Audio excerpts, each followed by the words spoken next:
ଚିଙ୍ଗୁଡ଼ି ଦର କମିଯିବାର ମୁଣ୍ଡରେ ହାତ ଦେଇ ବସିଛନ୍ତି ଚାଷୀ। ସାରା ଓଡ଼ିଶାରେ ଚିଙ୍ଗୁଡ଼ି ଚାଷୀଙ୍କ ଦୁଃଖ କହିଲେ ନ ସରେ। ସ୍ତ୍ରୀର ସୁନା ଅଳଙ୍କାର ବନ୍ଧକ ରଖି ଋଣ ଟଙ୍କାରେ ଚିଙ୍ଗୁଡ଼ି ଚାଷ କରିଛନ୍ତି। କେତେବେଳେ ଚିଙ୍ଗୁଡ଼ି ଚାଷରେ ଲାଭବାନ ହେଉଛନ୍ତି ତ କେତେବେଳେ ମୂଳ ବି ଚାଲି ଯାଉଛି।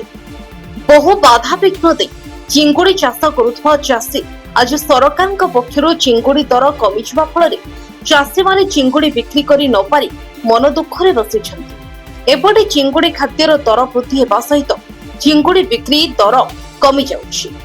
ଲକ୍ଷାଧିକ ଟଙ୍କା ଖର୍ଚ୍ଚ କରି ଚାଷ କରି ମୁଣ୍ଡରେ ହାତ ଦେଇ ଭାଗ୍ୟକୁ ଆଦରି ପଡ଼ି ରହିଛନ୍ତି।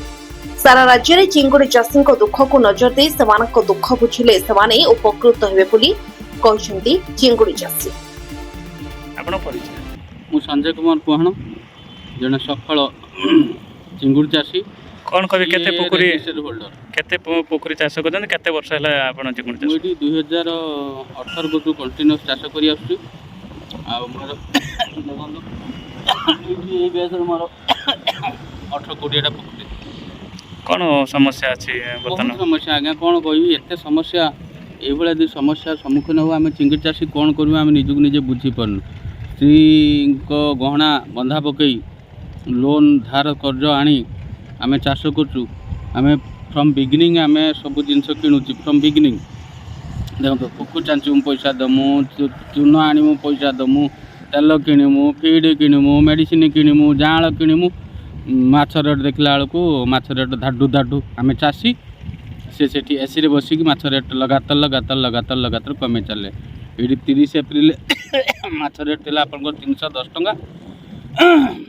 ଆଜିକାର ମାଛ ରେଟ୍ ଆପଣଙ୍କର 270 ଟଙ୍କା। 40 ଟଙ୍କା ମାଛ ରେଟ୍ କାଟିଦେଲେ। ପ୍ରଥମ କଥା 8 ଟଙ୍କା। ଏଇ ପରିସ୍ଥିତିରେ ଯେଉଁ ପରିସ୍ଥିତି ବର୍ତ୍ତମାନ ପୃଥିବୀ ଗତି କରୁଛି, ମଧ୍ୟପ୍ରାଚ୍ୟର ଯୁଦ୍ଧକୁ ନେଇ ଯେଉଁ ପରିସ୍ଥିତିରେ ପୃଥିବୀ ଗତି କରୁଛି, ଏଇ ପରିସ୍ଥିତିରେ ଚାଷୀଙ୍କ ଉପରେ ମାଡ଼। ଫିଡ୍ ରେଟ୍ 8 ଟଙ୍କା ବଢ଼େଇଲେ। ବର୍ତ୍ତମାନ ପେଟ୍ରୋଲ ସମସ୍ୟା କ'ଣ ଅଛି ଚାଷୀ? ଡିଜେଲ ପେଟ୍ରୋଲ ସମସ୍ୟା। ଆମର ତ ଡିଜେଲ ଲାଗେ, ଆଉ ଡିଜେଲର ଯେଉଁ ସମସ୍ୟା ସେ ନାହିଁ ନଥିବା ସମସ୍ୟା। 2 ଦିନ ତଳେ ଏବେ ତ ଡିଜେଲ ଟିକେ ମିଳୁଛି। 2 ଦିନ ତଳେ ଆମର ମାଛ ଆମ ଯେଉଁ ଲେବରଙ୍କୁ ନେଇ ଏରିଏସନ୍ କଲୁ, ଟ୍ରେରେ ଏମିତି କରି ଏରିଏସନ୍ ମାଛ ଉଠିଲେ। ଡିଜେଲ ଆମ ପାଖରେ ନାହିଁ। ଡିଜେଲ ପେଟ୍ରୋଲ ଟାଙ୍କି ଗଲାବେଳକୁ ନୋ ଷ୍ଟପ୍। ତାର ପ୍ରଭାବ ପୁଣି 14 ଟଙ୍କା ବି ବଢ଼େଇ ଦେଲେ। କେତେ ଟଙ୍କା 14 ଟଙ୍କା ଏକ୍ଜାକ୍ଟଲି ମୁଁ କହିପାରୁନି, କେତେ ଟଙ୍କା ଡିଜେଲ ବି ବଢ଼େଇ ଦେଲେ। ଆପଣଙ୍କର ଡିଜେଲ ଆଉ ଫିଡ୍ ସିଏ ପଡ଼ିଗଲା 20 ଟଙ୍କା ପାଖାପାଖି ବଢ଼ିଗଲା। ଏପଟେ 40 ଟଙ୍କା କମେଇ ଦେଲେ।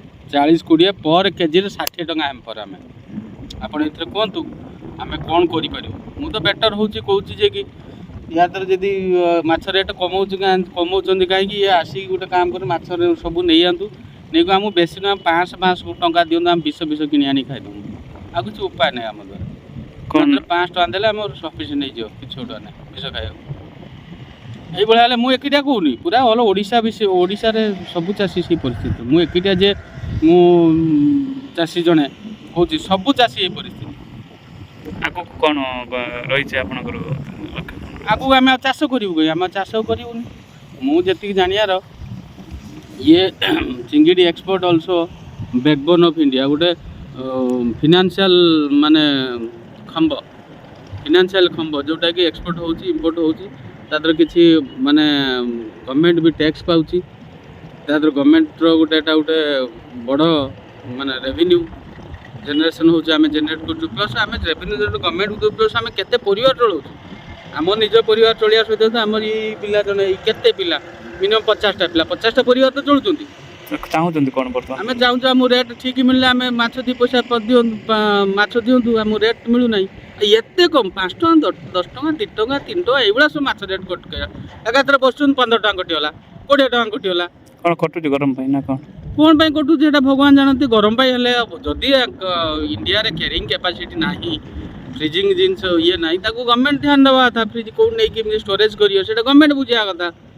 ଏଇଟା ଆମେ ଆଉ ତ ମାଛ କିଣିକି ଆମେ ଷ୍ଟୋରିଂ କରି ରଖିବୁନି ତ, ଏଇଟା ଗଭର୍ଣ୍ଣମେଣ୍ଟ ବୁଝିବା କଥା। ଏଇଟା ଷ୍ଟୋରିଂ କେମିତି କରିବ, ଷ୍ଟୋରେଜ୍ କେମିତି ରଖିବ।